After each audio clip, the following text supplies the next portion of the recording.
It's the Daily Dog. Hello, everybody. Welcome back. It is episode 6 of the Daily Dog. Today, we get to talk about some fun stuff. Modulations in music and how to write them. As you may know, I am a trained composer of music, and occasionally when I'm working with students, they'll come to me with questions like, how do I write modulations that are interesting or show my technique as a composer? And there are specific things that we can do to bring this about. There's a couple different ways one can modulate from one key to another. Our good friend Beyonce has shown that you can just go from one key and just go straight to another key and just say, you know what, we're in a new key now. Deal with it. You know, she's Beyonce. She can do that. I think she got that from Whitney Houston, quite frankly. But that's a different video, y'all. Today, I want to show you specifically tips on how to modulate by half step. And that can be a little tricky because a lot of times when we modulate, we're going to what's called a closely related key. These are keys that have a lot of notes and chords in common. And so there's an easier transition from one key to another. But moving by half step can be a little bit complicated. So I'm going to show you first how to modulate up by a half step by showing you how I did it in a piece that I wrote called Who Will Sing for Peace. This is a work that I composed during the summer of 2016 for the Westminster Choir College Fall Convocation. At this opening event of the academic year, Westminster always gathers as a community, and part of the ceremony is the presentation of a brand new piece of music, and 2016 was my year and my opportunity to add my own voice to the ceremony. And this is the piece that we came up with. The text is written by Adam Tice, who is a theologian from Indiana. The text is about how we can work for peace in our time, and it uses the Dona Nobis Pacem Latin text along with some English verses. And the way that I set this was it starts in F minor, and it ends up, by the time we get to the second verse, I wanted to modulate to a new key, and I decided I wanted to move from F minor to F sharp minor. So let's get into it. How does this modulation actually work?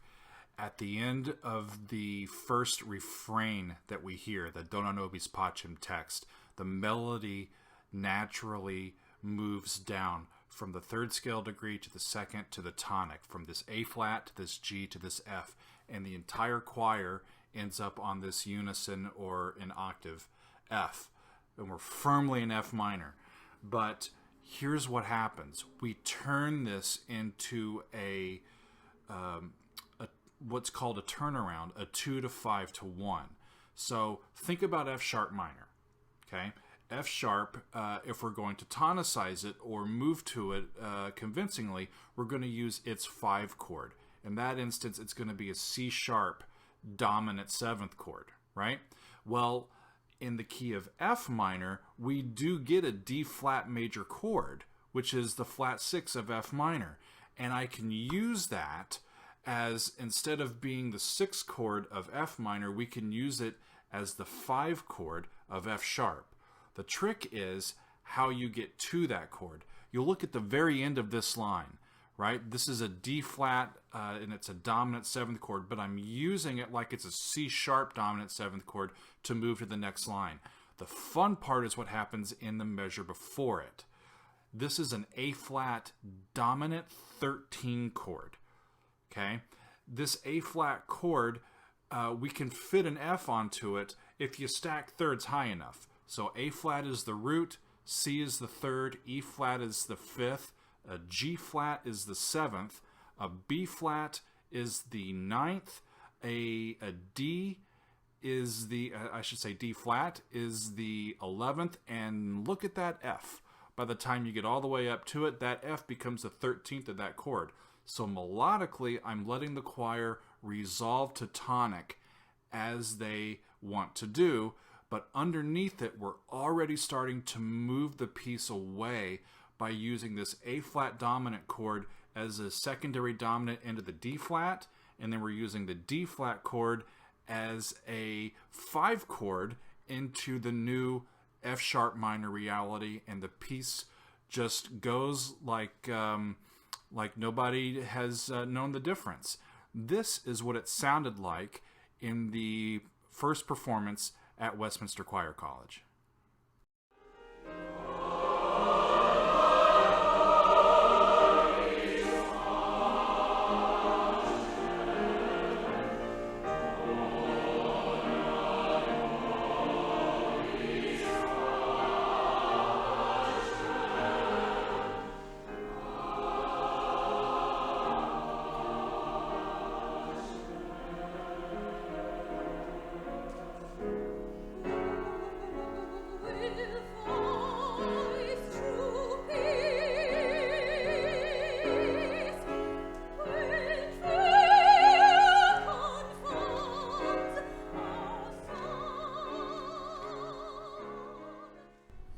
The piece you just heard is available from my website. There's 2 versions of it.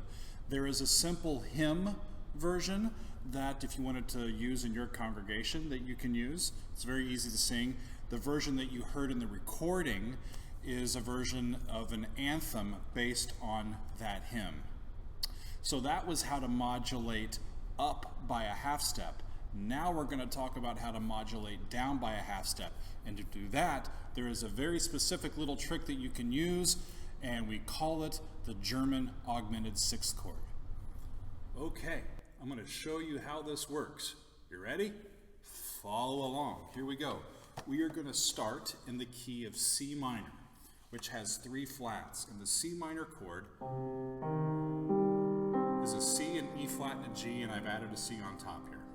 Now, when we're in the key of C, C's dominant, or C's 5 chord, is a G chord. In this case, G7 is a G, a B, a D, and an F. And that's got this pull to it, this unstable quality to it. It needs to resolve. And it resolves to this C chord, right? So if we go back from C to this G7, the tonicizing note, this unstable interval, is from the B of that chord to the F of that chord. And those 2 notes want to resolve in opposite directions of each other. In this instance, the B is going to resolve up to the C, and the F is going to resolve down from the F to the E flat.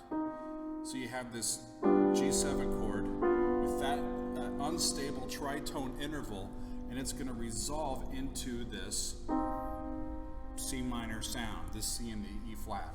The trick is that these German augmented 6th chords sound exactly like a dominant 7th chord. And this G7 is a dominant 7th quality.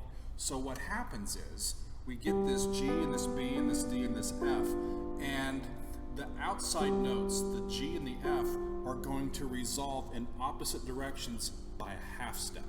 So the G is going to go down to F sharp, while the F is going to go up to an F sharp. And you get this sound. It goes out to that octave. And what that does, essentially, is define a new dominant. And what's F sharp dominant of? In what key is F sharp the 5? B. And we end up a half step lower than where we started. We end up in B minor instead of C minor. So let's go back to C for just a second. Okay? So what I'm going to do is play a little progression. I'm going to go in a descending manner from C down to the G, and we'll play a little bit. So here's a C chord, right? C minor. Then here's a B flat major chord. And then here's an A flat major chord.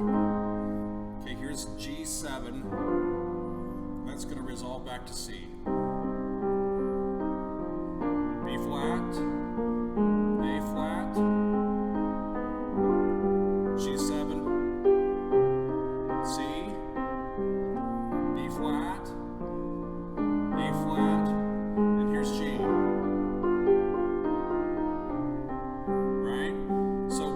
change keys. Not this time, we'll do it the next time. C, and here's B flat, which is flat 7 in this key, to A flat major, which is flat 6 in this key. Then we land on this G7 chord. And the middle two notes, the G, the B, the D, and the F, the B and the D are going to stay where they are, while the G and the F resolve out to these F sharps. And it's going to create this B minor second inversion triad that's going to then resolve with the two middle notes down by half step to an F sharp major chord, which is the 5 chord of B. I tell my students all the time that music is just applied mathematics, right? So here's that again. We're going to go back to C. Right? C minor, and here's B flat, A flat, G7, back to C. Now we're going to modulate. Here's A flat, and then G7 is going to resolve out, and then to the F sharp major chord, B minor. And you end up in a key that's a half step lower from where you started by using the 5-7 chord in one key simultaneously as the German augmented 6 chord in the key a half step below it. Well, there you have it. I think we're done for the day, but thank you for being here. It's probably more about modulations than you ever wanted to know, but hey, now you have some ideas as to how to modulate up or down by a half step. If you have questions or suggestions, please drop me a line in the comments, and please do subscribe to the channel. I hope that you'll stick around and join us for more editions as they come forth, but for now, thank you for joining us for episode 6 of the Daily Doug.